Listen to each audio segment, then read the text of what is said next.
The book of Job, chapter 29. Moreover, Job continued his parable, and said, "Oh, that I were as in months past, as in the days when God preserved me, when his candle shined upon my head, and when by his light I walked through darkness, as I was in the days of my youth, when the secret of God was upon my tabernacle, when the Almighty was yet with me, when my children were about me. When I washed my steps with butter, and the rock poured me out rivers of oil. When I went out to the gate through the city, when I prepared my seat in the street. The young men saw me and hid themselves, and the aged arose and stood up. The princes refrained talking, and laid their hand on their mouth.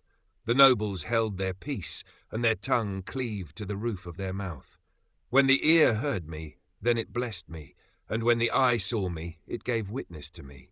Because I delivered the poor that cried, and the fatherless, and him that had none to help him.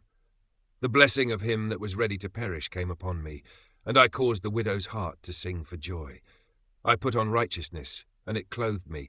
My judgment was as a robe and a diadem. I was eyes to the blind, and feet was I to the lame. I was a father to the poor, and the cause which I knew not I searched out. And I brake the jaws of the wicked, and plucked the spoil out of his teeth. Then I said, I shall die in my nest, and I shall multiply my days as the sand. My root was spread out by the waters, and the dew lay all night upon my branch. My glory was fresh in me, and my bow was renewed in my hand. Unto me men gave ear, and waited, and kept silence at my counsel. After my words they spake not again, and my speech dropped upon them. And they waited for me as for the rain, and they opened their mouth wide as for the latter rain. If I laughed on them, they believed it not, and the light of my countenance they cast not down.